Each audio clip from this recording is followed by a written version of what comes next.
Querida igreja, está conosco desde ontem Reverendo Emílio Garófalo Neto.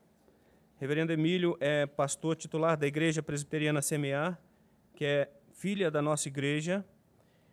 Ele é casado com Annelise, pai de Débora, e ele é membro fundador da Coalizão pelo Evangelho no Brasil. Nos Estados Unidos é conhecido como The Gospel Coalition. O reverendo Emílio ele é graduado em Comunicação Social pela Universidade de Brasília, em Teologia pelo Greenville Presbyterian Theological Seminary e tem o PhD pelo Reformed Theological Seminary.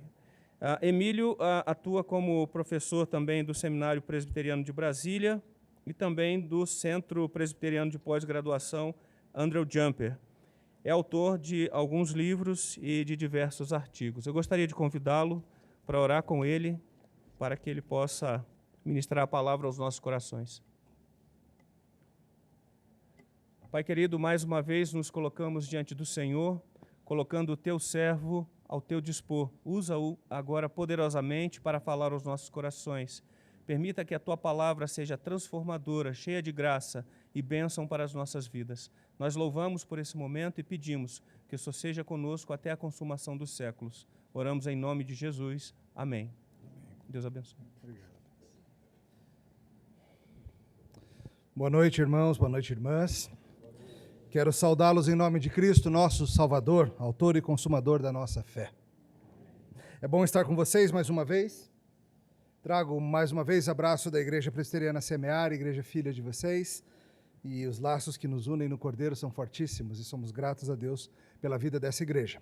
Mais uma vez agradeço ao Conselho pelo convite para estar aqui convosco, para servi-los com a palavra de Deus. Estou preparando minha água aqui porque eu vou precisar dela. Queridos, ontem à noite a gente começou a falar sobre reforma protestante, em particular no que tange a alguns resultados disso para a nossa vida hoje, para a igreja contemporânea. Ontem nós falamos bastante sobre o problema da autonomia.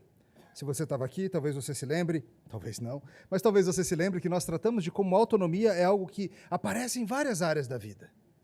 Na adoração, no entendimento da salvação, no fazer da teologia e na vida comunitária da igreja. Eu mostrei para vocês que esse é um dos grandes problemas contra o qual a reforma protestante lutou e mostrei também que, infelizmente, hoje em dia continua sendo um problema, porque trata-se de um vírus, por assim dizer, que passa de geração em geração, o anseio pela autonomia, e nós precisamos sempre protestar contra isso.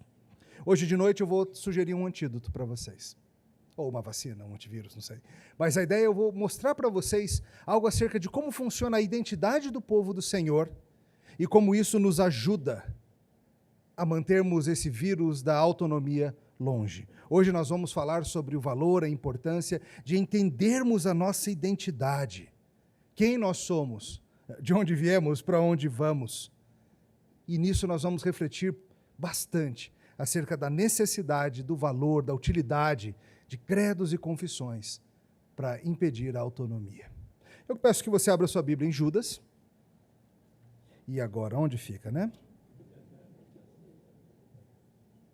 Lá no finalzinho, antes de Apocalipse, uma cartinha de 2 páginas somente. Judas, capítulo 1. Como eu fiz ontem, eu só vou ler um texto bíblico que vai servir de guia de orientação sobre o assunto, mas não é uma pregação expositiva, não vou expor o texto de Judas, vou apenas utilizá-lo no início para situar-nos. Judas, capítulo 1, e só tem um, verso 3 diz assim: Amados, quando eu empregava toda a diligência em escrever-vos acerca da nossa comum salvação, foi que me senti obrigado a corresponder-me convosco, exortando-vos a quê? A batalhardes diligentemente pela fé que foi uma vez por todas entregue aos santos. Judas está dizendo o seguinte: nós recebemos um depósito de fé, um conjunto de verdades, um tesouro, e a gente precisa batalhar por isso. Vamos orar. Senhor, nós agradecemos por essa noite, por nos reunir mais uma vez, gratos por este local de adoração, Gratos porque, assim como nós estamos neste momento, neste prédio, ao redor da cidade, inúmeras outras pessoas estão te servindo e te adorando, aprendendo sobre Cristo. Pedimos que nessa noite o Senhor nos desafie e nos instrua. Em nome de Jesus. Amém. Imagina que você está passeando por aí e você reencontra uma amiga que você não vê há muitos anos. Você encontra, sei lá, ali no parque da cidade. E aí começa aquela conversa. Você está ótima, linda. Melhor do que nunca.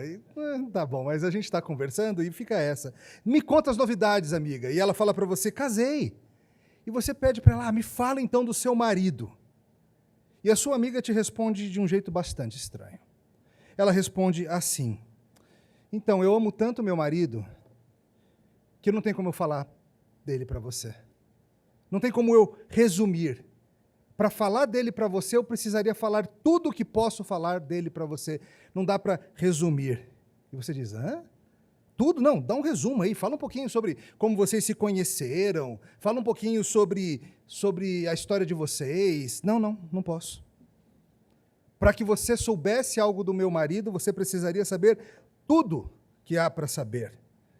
Sobre o físico, sobre a história, sobre o temperamento, sobre cada dia do seu trabalho, sobre seus sonhos, sobre seus medos, sobre seus familiares. E a não ser que eu te diga tudo, eu não vou te falar nada.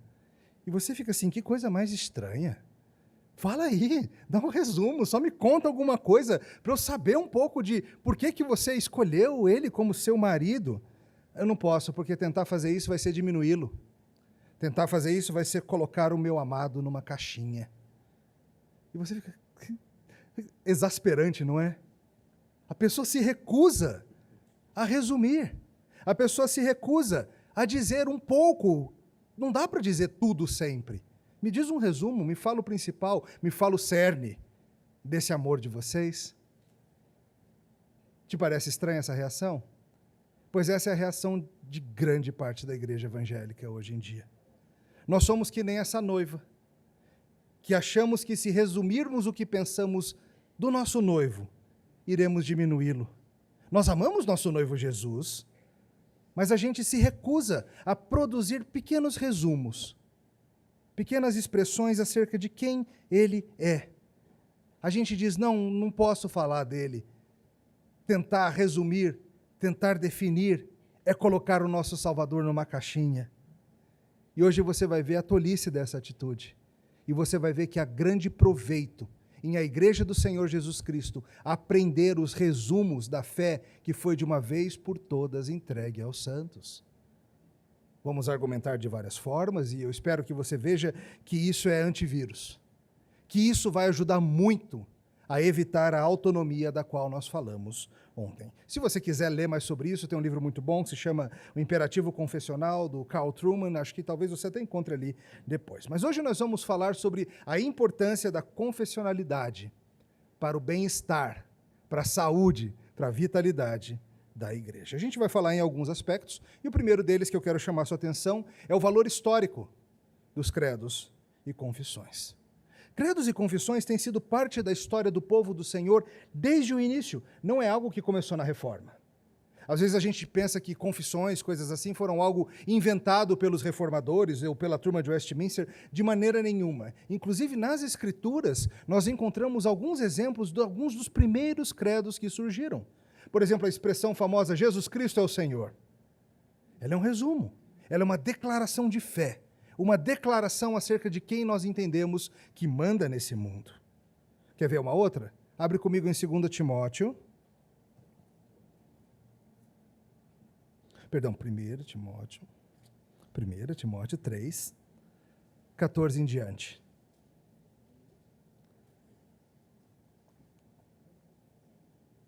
Paulo está escrevendo para Timóteo e ele diz: escrevo-te essas coisas, esperando ir ver-te em breve, para que, se eu tardar, fique ciente de como se deve proceder na casa de Deus, igreja do Deus vivo, coluna, baluarte da verdade. E ele diz, evidentemente, grande é o mistério da piedade. E olha que interessante como essas próximas frases resumem a obra de Cristo. Aquele que foi manifestado na carne, foi justificado em espírito, contemplado por anjos, pregado entre os gentios, crido no mundo, recebido na glória. Percebe o que Paulo fala aqui?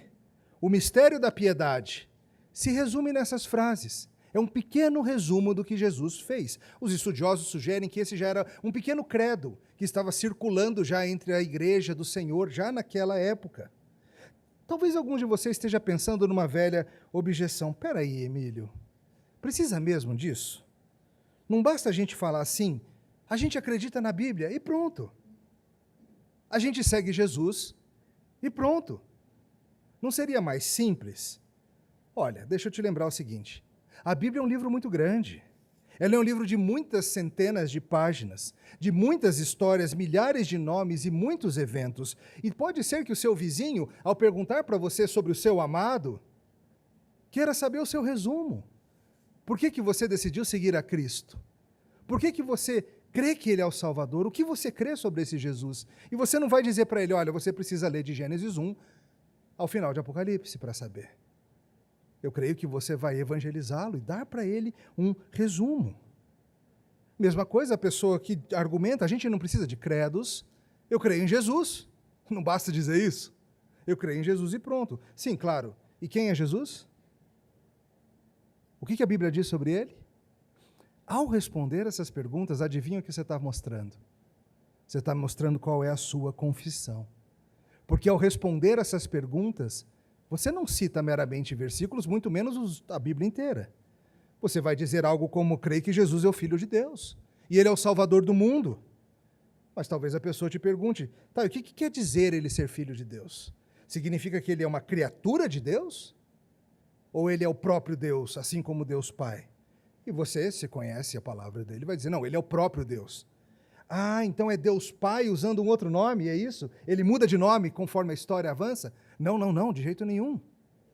É outra pessoa da Santa Trindade, assim como o Espírito. Ah, o Espírito é aquela força, né? Aquele poder, aquela coisa impessoal, poderosa. Não. A Bíblia diz que ele é uma pessoa. Ah, tá, entendi agora. E Jesus salvou a gente como? Morrendo? Ou dando um exemplo para a gente seguir? Não, morrendo, porque o sangue dele cobre os nossos pecados. Ah, e assim por diante. Percebe? Quando chega na hora de conversar, quando chega na hora de explicar e de entender e de evangelizar, a sua confissão de fé aparece. Você mostra o que você pensa. Você mostra o que você entende acerca de Jesus.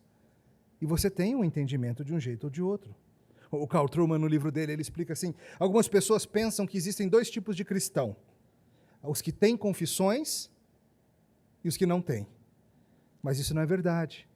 Os cristãos, na verdade, se dividem entre aqueles que subscrevem ou assinam embaixo de credos e confissões públicas, registradas e existentes como documentos públicos, sujeitos a escrutínio, a avaliação, a crítica, e há aqueles que subscrevem apenas as suas confissões particulares, muitas vezes improvisadas, não registradas e impossíveis de serem, de fato, avaliadas.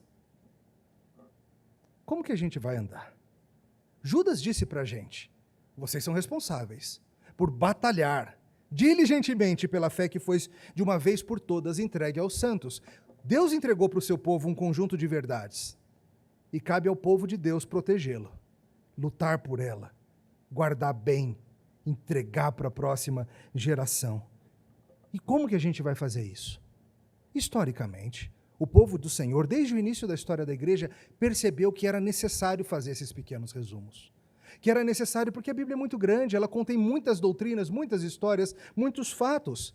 E desde o início, o povo do Senhor percebeu, a gente precisa fazer pequenas definições para que fique claro o que é central, o que é periférico, o que é aquilo pelo qual a gente tem que viver e morrer e sangrar, que é aquilo que dá para a gente ter uma certa diferença, uma certa flexibilidade.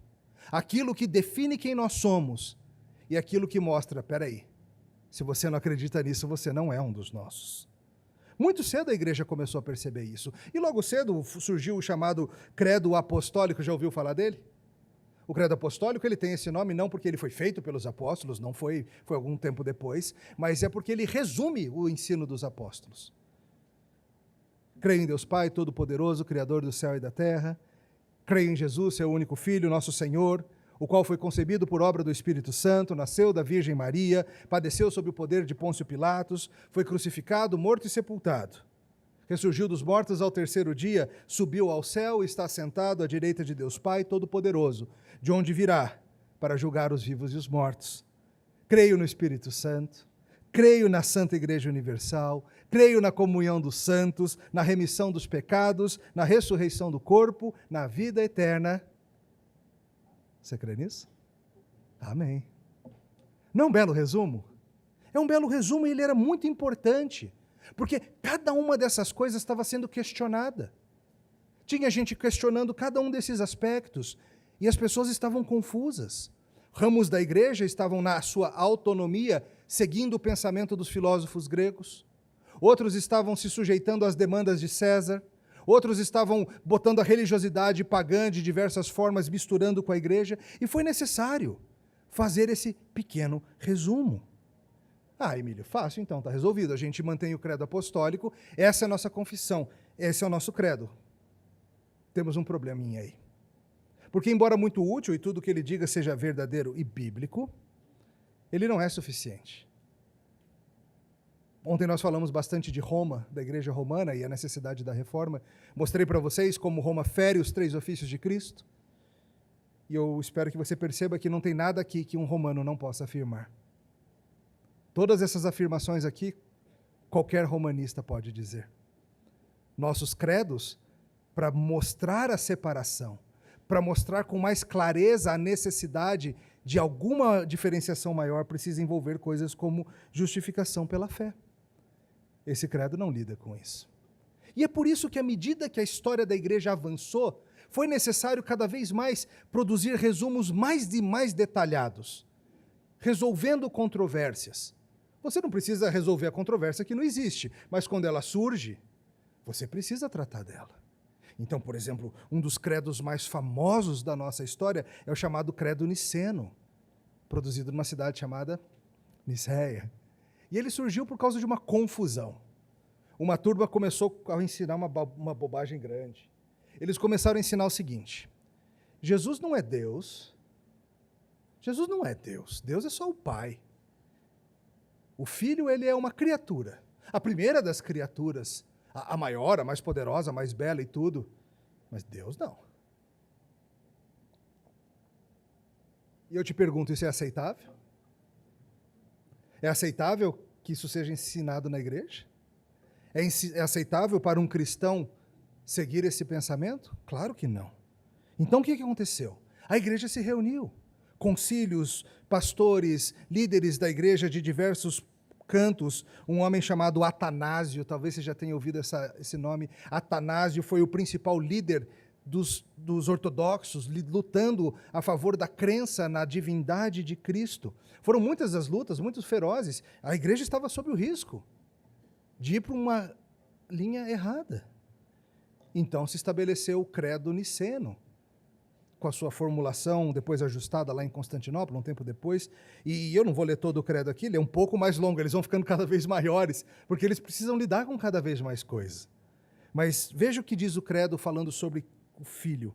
Ele diz: creio no Senhor Jesus Cristo, unigênito Filho de Deus, gerado pelo Pai antes de todos os séculos, Deus de Deus, ou seja, tão Deus quanto Deus Pai, luz da luz, verdadeiro Deus de verdadeiro Deus, gerado, não feito, de uma só substância com o Pai.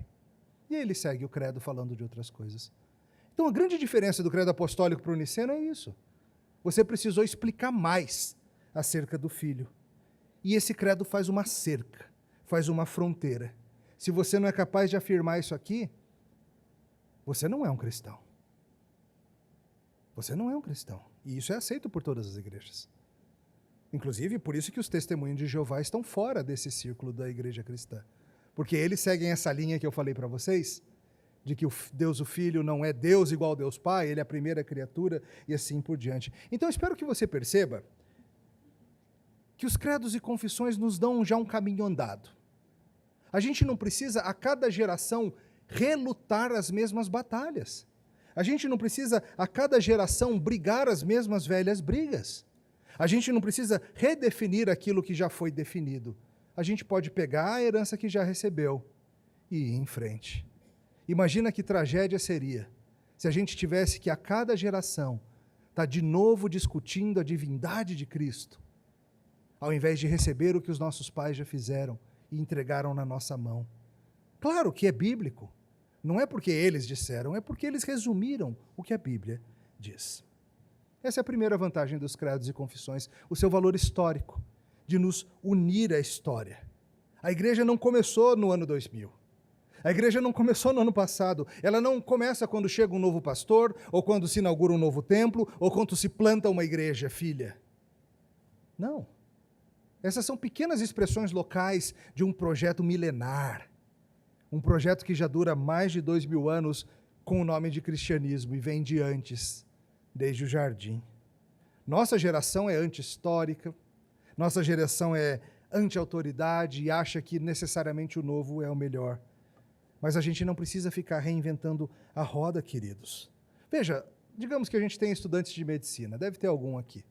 Quando você vai para a faculdade de medicina, ninguém espera que os estudantes de medicina descubram por si mesmos como funciona o sistema circulatório. Ninguém espera que eles descubram por si mesmos como funciona um processo infeccioso, como um antibiótico age, ou que eles inventem do zero as técnicas cirúrgicas. Claro que não. Seria tolice e perda de tempo. Você chega e você entrega para o estudante de medicina a longa história maravilhosa do desenvolvimento da técnica da medicina.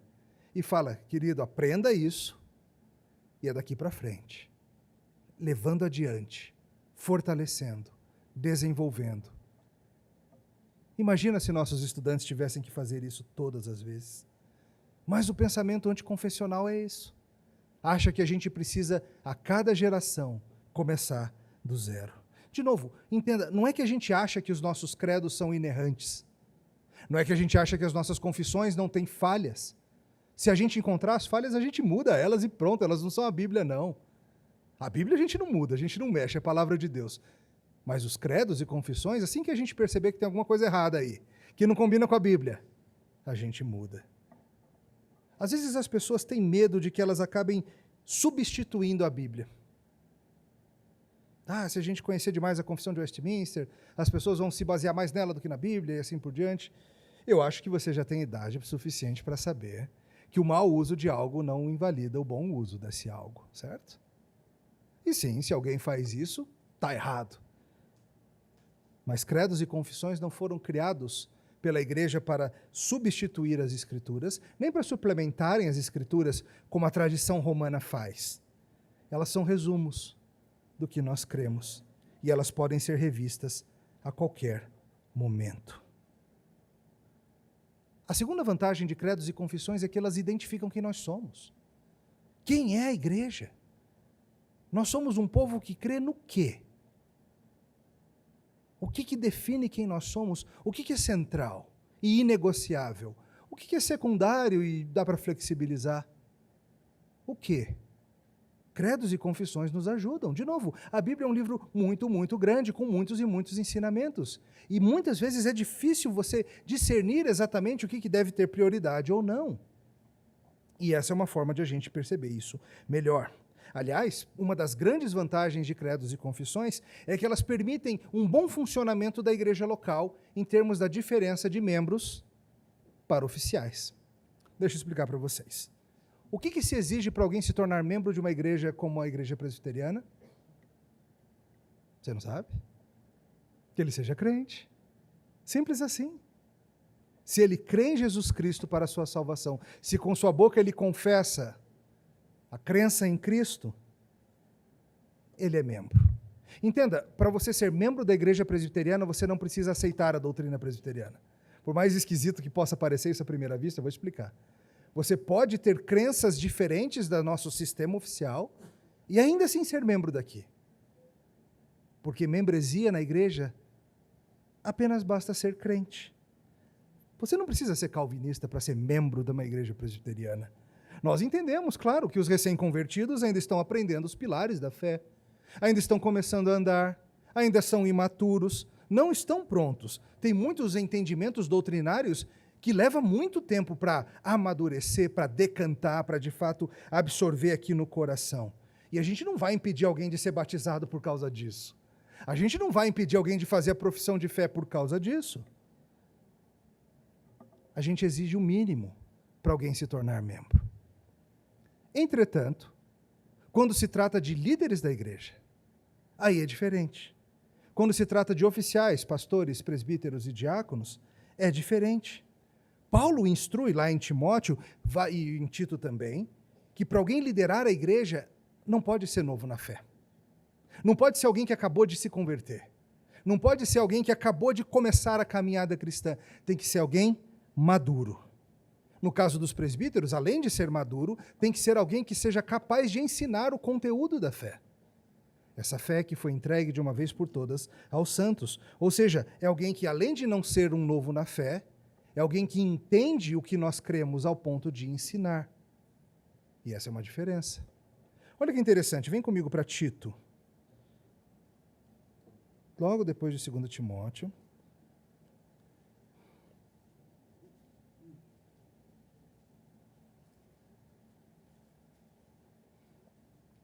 Um, 9.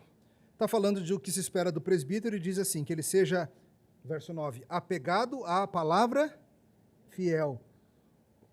Que é segundo o quê? A doutrina, ou seja, é alguém que não somente é um cristão recém-convertido, mas é alguém apegado à palavra fiel, de acordo com a doutrina verdadeira, de modo que tenha poder tanto para exortar pelo reto ensino, ou seja, capacidade de ensinar os crentes acerca da verdade, além disso, para convencer os que o contradizem. Um líder da igreja tem que ser alguém que conhece o ensino da igreja, porque ele precisa ser capaz de ensinar para os outros e convencer os que estão contradizendo. Por isso que quando a gente fala para alguém liderar a igreja, é um outro nível de exigência. Para ser membro da igreja basta ser crente, mas para liderar a igreja tem que ter maturidade e tem que entender o resumo da fé que nós confessamos. E veja, igrejas cristãs discordam entre si.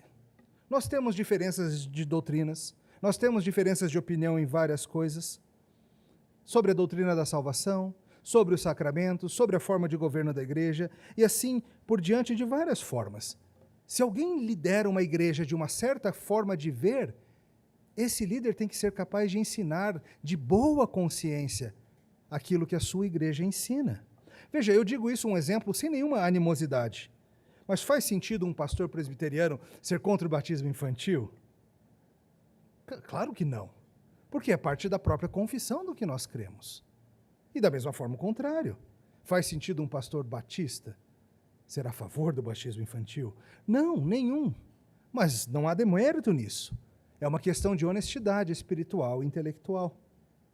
Por exemplo, talvez vocês saibam, quando um pastor é ordenado no contexto presbiteriano, também é assim com presbíteros e diáconos, parte do que a gente faz é um juramento público diante de Deus e dos homens, dizendo que nós entendemos que a confissão de Westminster é um resumo fiel do que ensina a palavra de Deus. A gente está publicamente dizendo o seguinte: esse é o meu resumo. Esse é o meu resumo. É isso que eu penso. Quer saber o que eu creio sobre Deus, Cristo, Espírito Santo, salvação, igreja, sacramentos? Está ali, é só ler ali. Esse é o meu resumo. É isso que os líderes dizem ao serem ordenados. Tá, mas o que acontece então se um pastor muda de convicção? Afinal, sei lá, pode acontecer. Se um pastor presbiteriano muda de convicção acerca do batismo infantil, por exemplo, o que ele deve fazer? Simplesmente mudar a prática na igreja e pronto? Claro que não. O que ele deve ser é deixar de ser pastor presbiteriano e se tornar pastor de outra linha. E nós não chamaremos ele de descrente por isso, porque nós sabemos que a essência da fé não foi contestada. É algo relativamente secundário. Respeitaríamos a sua consciência. Mas perceba que se nós formos de uma igreja que não tem suas confissões formalizadas, que elas são implícitas e estão na cabeça do pastor somente, olha a encrenca que vocês estão. Nesse ano o pastor é a favor do batismo infantil, nasce criança, ele batiza. Aí no ano que vem ele se convence do contrário. E você vai trazer o seu neném para batizar, que nem foi ano passado, todos os outros nenéns, e ele fala, não, mudei de opinião. Eu acho que não pode mais não. Não somente isso, mas todo mundo que foi batizado, quando fizer 12 anos, tem que batizar de novo. Aí daqui a 5 anos ele muda de novo. E ele muda de novo. E ele muda de novo. Você percebe? Você fica preso ao sabor das opiniões teológicas do pastor, ao invés de ele estar submisso àquilo que ele publicamente declarou, que ele entende ser o resumo das Escrituras. É uma questão de identidade, é uma questão de sabermos quem somos, é uma questão de honestidade uns para com os outros. Infelizmente, não faltam pastores presbiterianos que, por exemplo, não acreditam que a Bíblia seja inerrante. Você encontra isso em muitos países, talvez até mesmo no Brasil. Veja, isso não é para prender a consciência de alguém. É o contrário. É o pedido de livre consciência, por favor, nos diga, pastor, o que você crê? Nós vamos te seguir, pastor, nós queremos ser suas ovelhas. Nós queremos saber o que você crê. O que você vai nos ensinar? O que você vai ensinar para os nossos filhos? Por favor, nos diga o que você crê. Essa é a questão. Sabe, há uma resistência também, vale dizer isso, a credos e confissões, porque muitos ficam desconfiados. E isso é uma característica da pós-modernidade. Na pós-modernidade, as pessoas têm muito a ideia de que todo e qualquer discurso é, no fundo, uma tentativa de oprimir. Você deve ter percebido isso por aí. Todo discurso é uma forma de oprimir, de prender, de botar para baixo, de dominar e coisas assim. E há uma grande desconfiança acerca da produção teológica feita pelos nossos pais e os nossos antepassados. E às vezes você escuta coisas como: o que homens brancos europeus mortos têm a nos ensinar? Já ouviu esse negócio? Às vezes as pessoas falam assim: confissão de fé, o que homens brancos europeus mortos têm a me ajudar na minha fé? Coloca assim, desse jeito nojentinho mesmo. E veja, isso é uma forma pós-moderna de pensar. E é uma enorme besteira. Porque a verdade é verdade, seja de onde ela venha. Seja de um homem do norte da África, o maior teólogo dos primeiros 500 anos após, dos primeiros 1000 anos após os apóstolos, foi um africano. Agostinho é o nome dele, lá do norte da África, do que hoje seria a Argélia. Ou um francês como Calvino, ou um homem da Nova Inglaterra como Edwards, ou um brasileiro, não importa. Verdade é verdade na boca de quem está. Essa é a segunda vantagem dos credos e confissões para preservar a fé cristã. Ela nos ajuda a saber quem nós somos. Ela nos lembra o que já foi feito. Ela impede que a gente seja enganado. Porque como que você vai saber? Como que você vai saber? Se quem está dizendo que está seguindo na tradição histórica que nós herdamos de fato está. Se não for por meio de declarações públicas. Terceira vantagem, credos e confissões têm um forte valor preservador. De novo, as igrejas precisam ser cuidadas e preservadas. Você recebeu, cristão, do Senhor Deus a responsabilidade de entregar para a próxima geração o tesouro que você tem em mãos. Os reformadores perceberam isso. Os reformadores perceberam que a igreja estava virada, estava abandonando a fé, estava desvirtuada. Eles lutaram pelo caminho correto, mas eles não somente lutaram para recuperar o caminho, mas eles bolaram estruturas para que nunca mais acontecesse. Eles criaram formas de se assegurar de que quando eles tivessem morrido, a geração seguinte não voltasse a ser romanista. Daqui a 2 gerações não voltasse todo mundo de novo para debaixo da asa do Papa. Como que eles fizeram isso? Por meio da pregação da palavra de Deus, claro, começa nisso, instruir o povo com a palavra de Deus, mas também por meio de elaborar credos e confissões, que deixavam claro, isso é a verdade do que a Bíblia ensina. Porque, veja, Roma também diz que segue a Bíblia. Os testemunhos de Jeová também dizem que seguem a Bíblia. Os mormons também dizem que seguem a Bíblia. Todo mundo diz que segue a Bíblia. Todo herege diz que segue a Bíblia. Só dizer que segue a Bíblia não basta.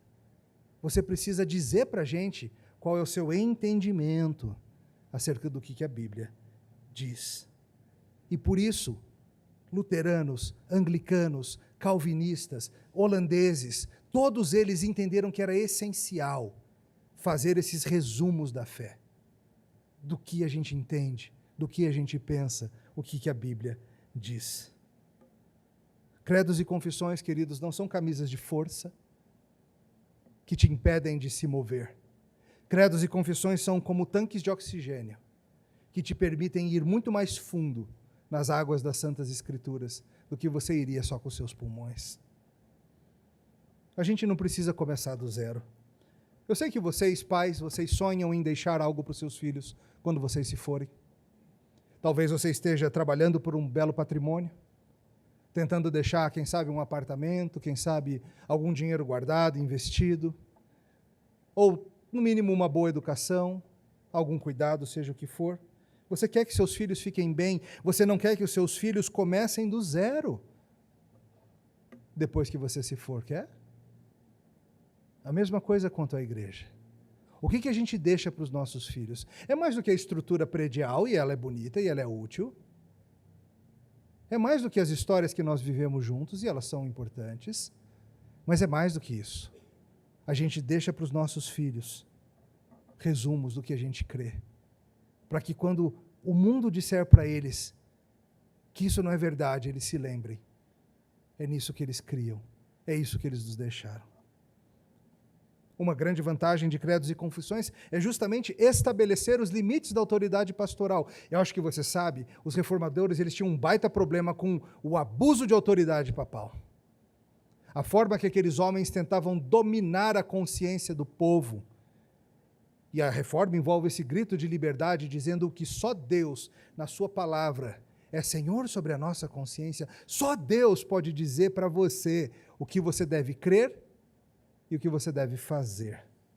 A gente viu ontem que, mesmo hoje na igreja evangélica, muitos pastores gostam de ser dominadores do rebanho, se achando os reis da igreja e assim por diante. E credos e confissões têm esse fantástico valor de impedir o abuso de autoridade, porque eles colocam limites no que pode ser exigido de você, cristão, em termos de crenças e ações. O que seu pastor pode exigir de vocês? Apenas o que está lá no resumo. Vamos deixar mais concreto um pouco? Você é membro de uma igreja presbiteriana. Nos nossos documentos entendemos que a Bíblia ensina que crianças devem ser batizadas. Não é opcional. É um direito das crianças, um dever dos pais e uma grande bênção. Você vem para cá todo alegre com isso. Mas imagine que o seu pastor é contra. Ele se recusa a batizar os seus filhos. Ele diz, a Bíblia ensina diferente. Você percebe a proteção que uma confissão te dá? Percebe? Porque ele é obrigado a seguir o que a regra que nós concordamos dita. Você tem direito a batizar os seus filhos. Não depende do pastor ter boa vontade, não depende do pastor gostar de você. É a regra que ele concordou. A confessionalidade protege o povo do Senhor do autoritarismo. Coloca limites nas ações e nos ensinamentos dos líderes. Ou pensa num caso de disciplina. Digamos que um líder da igreja quer disciplinar você por algo que ele considera uma falta.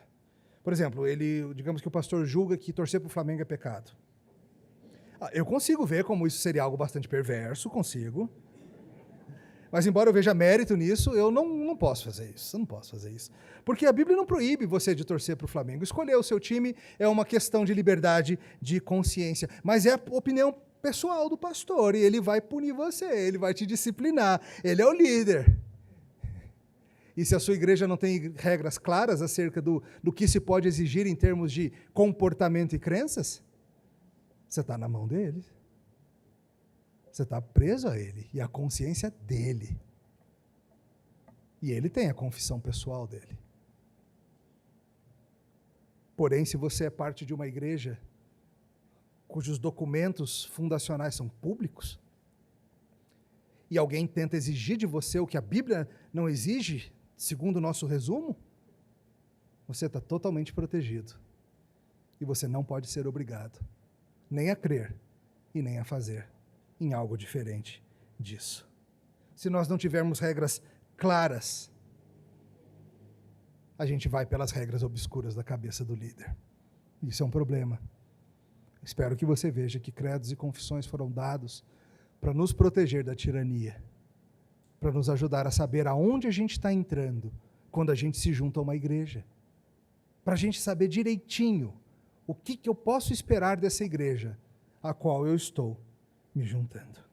Além disso, é claro, e talvez você ache que as confissões dividem o povo de Deus, mas eu preciso que você veja que, na verdade, elas provêm um ambiente para uma real comunhão.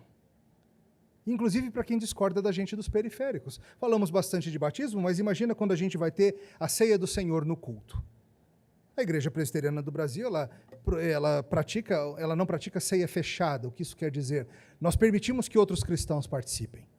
Você não precisa ser presbiteriano para tomar vinho e comer pão com a gente. Se você é cristão, você pode vir. Mas espera aí, cristão de acordo com quem? De acordo com a cabeça da pessoa? Ou de acordo com algo externo a ela? É de acordo com algo externo a ela. Se ela pertence a uma igreja protestante reconhecidamente evangélica, ela pode participar. Porque nós presbiterianos, sabemos o que os batistas creem. Nós sabemos o que os metodistas creem. Nós sabemos o que os anglicanos creem. E a gente sabe que, embora a gente tenha divergências com eles em coisas secundárias, eles creem no mesmo Salvador. Eles têm a mesma fé, o mesmo Senhor. Então, eles são bem-vindos a cear e ter comunhão com a gente. Mas se chega um cristão, uma pessoa e diz, eu sou cristão, e ele é de uma igreja dessas completamente obscura, que ninguém sabe o que ele pensa, ninguém sabe o que ele crê, ninguém sabe se ele é um ariano desses que não crê que Jesus é Deus, ninguém sabe, porque é obscuro, é escondido, é indefinido. Como que você vai ter tranquilidade para ter comunhão com essa pessoa? Como que você vai saber que é de fato uma ovelha? Dizer, eu sigo a Bíblia e eu creio Cristo? Muita gente diz. O importante é o que se quer dizer com isso. O que se quer dizer com esse tipo de coisa.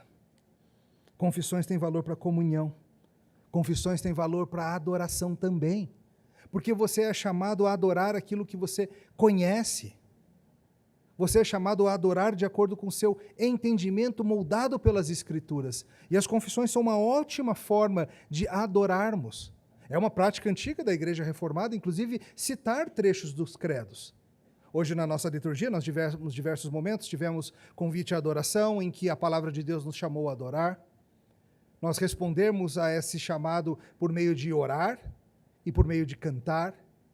Depois nós lemos um trecho da palavra de Deus que falava sobre confissão de pecados, e nós oramos confessando pecados. E um dos elementos que pode e tem surgido, e é muito comum na história da igreja, é um momento de confissão de fé, em que nós lemos e declaramos juntos um trechinho desses resumos, como o credo apostólico, o credo niceno, um dos catecismos e assim por diante. Eles podem nos ajudar na adoração também, ao resumir aquilo que cremos. Além disso, já indo para o final, as confissões elas têm uma grande utilidade como ferramenta de ensino.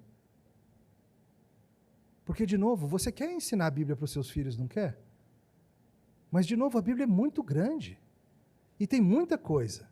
Por onde que você começa? Você começa pelo que é mais importante. Você começa por aquilo que ela tem que entender, a criança tem que entender de qualquer jeito. E, de novo, as confissões trazem um belo resumo.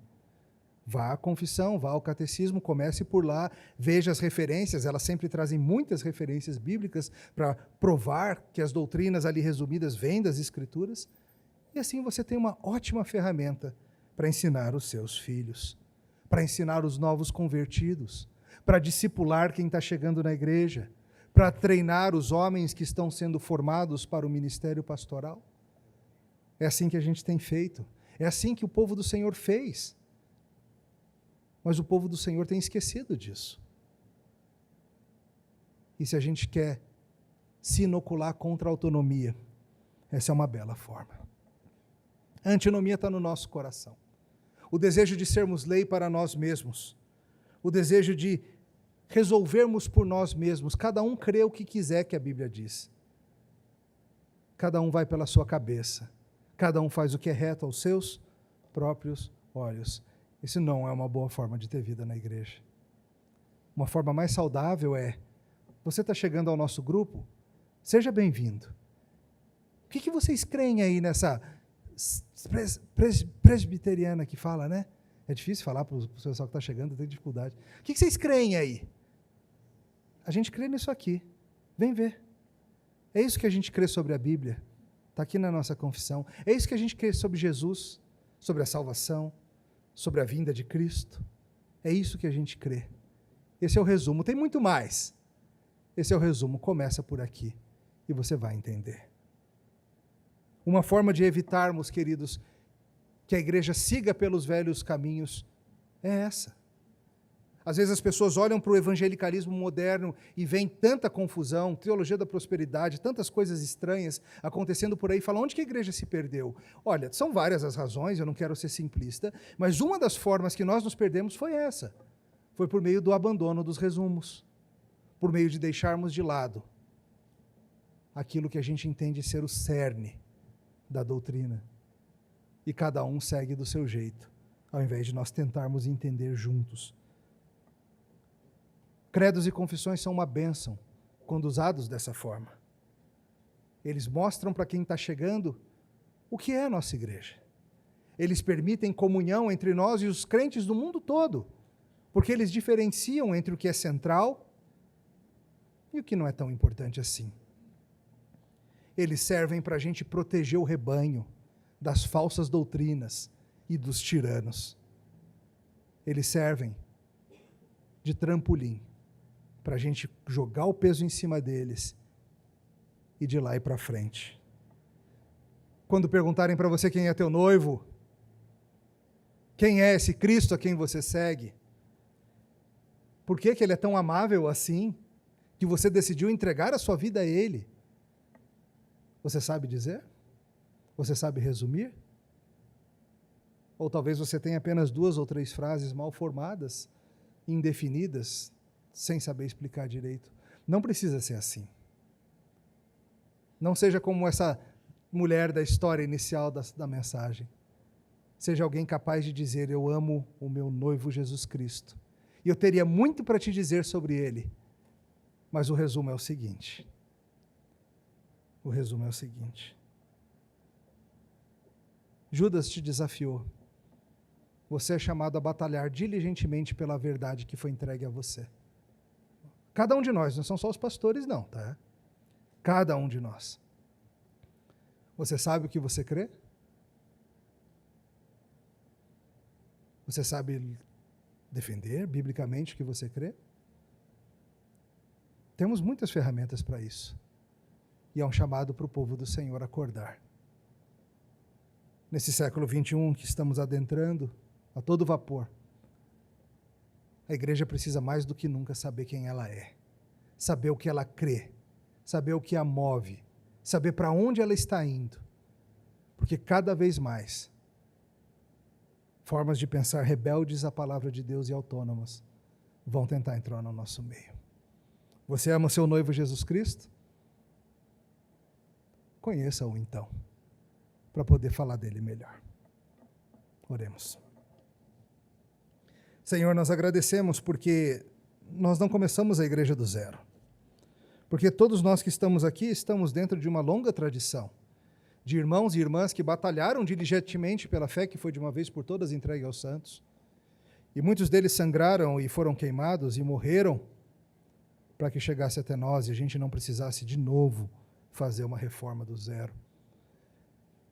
Confessamos, Senhor, que nós não sabemos muitas vezes bem o que a Tua palavra ensina, e às vezes nós ficamos assustados ao tentar ler, e ela tem tanta coisa, e ela é tão grande, e às vezes ela é difícil de entender. E nós agradecemos porque o Senhor nos deu, ao longo da história, na Tua providência, tantos bons resumos para nos ajudar a crescer. Pedimos que o Senhor nos dê sabedoria para usá-los. Em nome de Jesus. Amém. Deus os abençoe.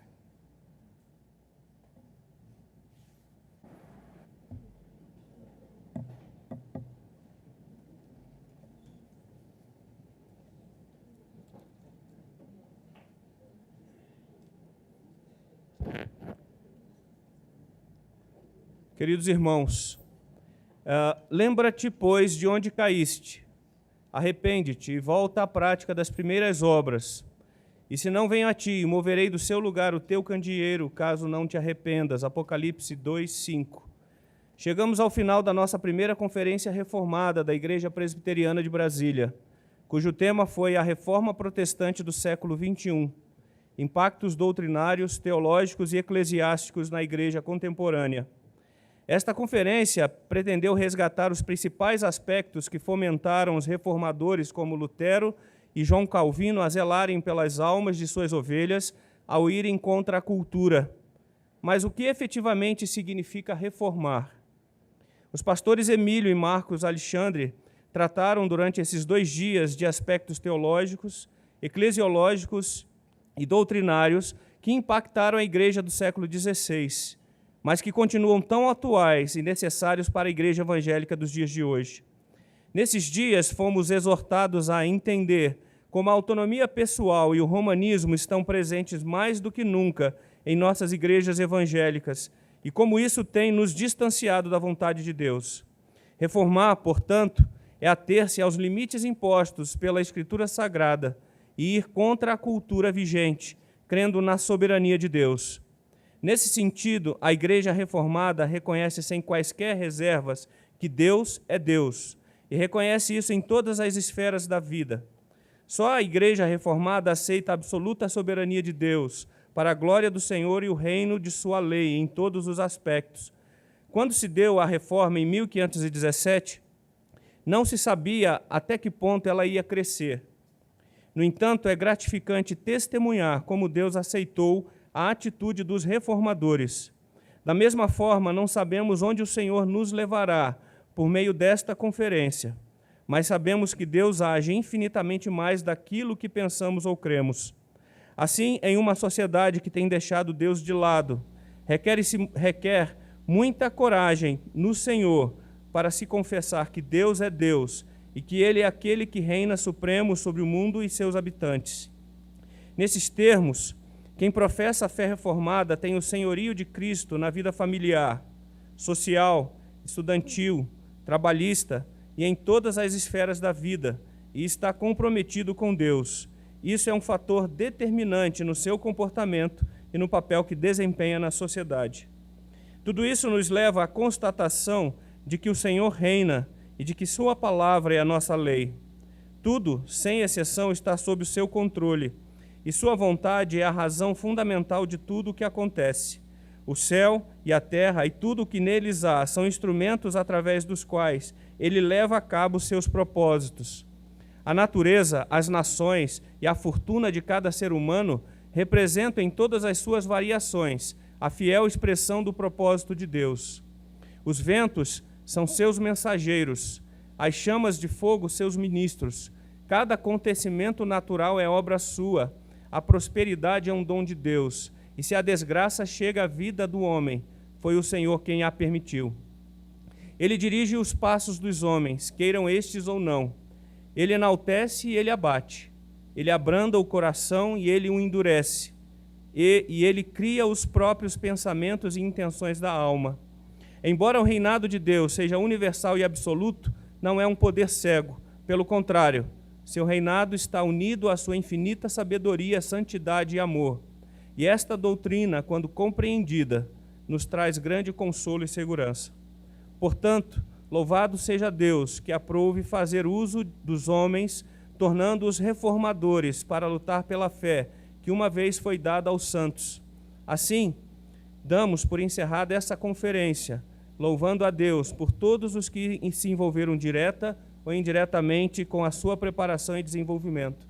Que Deus abençoe cada um dos que estiveram envolvidos. Que Deus abençoe os pastores Emílio e o pastor Marcos Alexandre que estiveram conosco durante esses 2 dias. Que Deus abençoe a nossa igreja, a Igreja Presbiteriana de Brasília. Que Deus abençoe a sua igreja espalhada por todos os confins da terra. Que o Senhor abençoe e nos dê uma grande semana. Aproveitando, queridos, desse encerramento, falando dos avisos que eu já tinha dado ontem, nós estamos com a editora Monergismo, a livraria Semear e a livraria do presbítero Jairo, com desconto em seus livros. A editora Monergismo com 50%, 45% de desconto promocional em seus livros, e as livrarias Semear e a do presbítero Jairo com até 50% de desconto. Então aproveitem, porque é só durante a conferência. Ainda temos, para aqueles que preferem algo mais moderno, o aplicativo The Pilgrim, que tem livros no seu próprio celular, com descontos promocionais para a conferência. Se não me engano, é a assinatura de R$ 1,99 no primeiro mês e um valor a maior de R$20 e alguma coisa a partir do segundo mês. Queridos, que o Senhor tenha abençoado cada vida de vocês. O pastor Emílio, nós o convidamos ontem para que ele esteja no salão social, primeiro interagindo com cada um de nós, conversando, trocando experiências, mas também aqueles que quiserem, ele estará autografando os seus livros, aqueles que quiserem adquiri-los nas nossas livrarias, que possam ter a oportunidade de receber uma dedicatória do reverendo Emílio. Oro ao final para que o Senhor tenha impactado a vida de vocês e que no próximo ano, quando tivermos em mais uma conferência reformada, possamos mais uma vez aprender com os reformadores e sairmos daqui transformados. Que o Senhor os abençoe e os dê uma semana na presença do nosso Deus.